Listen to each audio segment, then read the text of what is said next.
Assalamualaikum warahmatullahi wabarakatuh. Perkenalkan, nama saya Elsa Distiara dengan NIM 176220129 dari Universitas Muhammadiyah Tangerang.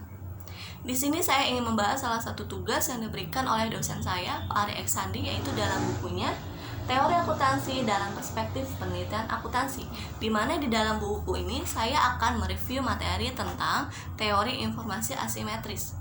Apakah teori informasi asimetris itu? Informasi asimetris digunakan oleh Akerlof pada tahun 1970 dalam karyanya dengan judul The Market of Lemons, Quality Uncertainty and the Market Mechanism. Ia menyebutkan bahwa dalam pasar barang keuangan atau kacangan yang seperti itu, nilai rata-rata dari suatu komoditas cenderung turun, bahkan untuk barang dengan berkualitas bagus sekalipun. Penjual yang tidak memiliki niat baik cenderung melakukan penipuan terhadap pembeli.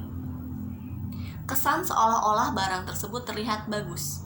Kondisi seperti itu membuat banyak pembeli menghindari penipuan atau bahkan enggan menolak untuk melakukan transaksi dalam pasar tersebut. Untuk itu, sangat diperlukan adanya kejujuran informasi yang diberikan antara salah satu pihak dengan pihak yang lain.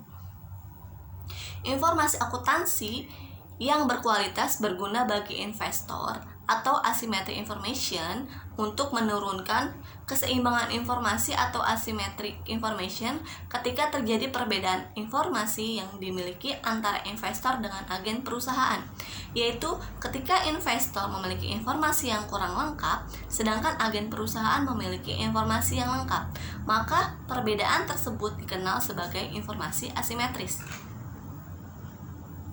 Informasi asimetris dapat menyebabkan adanya kerugian bagi pihak investor sehingga regulator selalu menerima agar perusahaan yang telah terdaftar di pasar bursa efek untuk melakukan transparansi dan mengumumkan seluruh informasi yang dimilikinya agar tidak ada pihak yang dirugikan.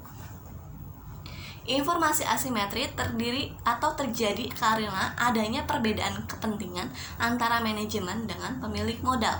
Menurut Suwarkyo 2014 mengatakan bahwa informasi asimetri adalah di mana manajemen sebagai pihak yang lebih menguasai informasi dibandingkan investor atau kreditor. Kondisi informasi asimetri sangat mempengaruhi cost of equity karena apabila pihak eksternal perusahaan seperti investor dan kreditor tidak memiliki cukup informasi terkait perusahaan, maka akan timbul keraguan bagi pihak eksternal tersebut untuk menanamkan atau meminjamkan dana terhadap perusahaan. Akhirnya nanti akan mengurangi modal yang dapat perusahaan sehingga akhirnya nilai cost of equity semakin tinggi karena perusahaan harus mengeluarkan biaya lebih banyak agar usahanya untuk menambah modal perusahaan tidak sia-sia. Apabila pihak eksternal perusahaan mengetahui secara lengkap tentang kondisi perusahaan, maka hal tersebut akan semakin memantapkan para pihak eksternal dalam mempertimbangkan untuk menanamkan atau meminjamkan dananya terhadap perusahaan sehingga nilai cost of equity juga semakin kecil. Variable dependent cost of quality, teori informasi asimetris juga tercermin melalui variable independent asymmetric information.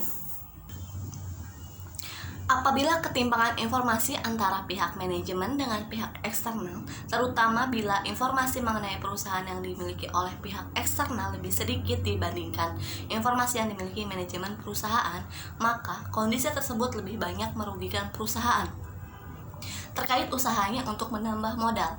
Hal ini disebabkan apabila perusahaan tidak melakukan transparansi terhadap laporannya, maka pihak eksternal tidak dapat mengetahui prospek perusahaan di masa mendatang hingga meragukan mereka untuk melakukan keputusan terhadap investasinya.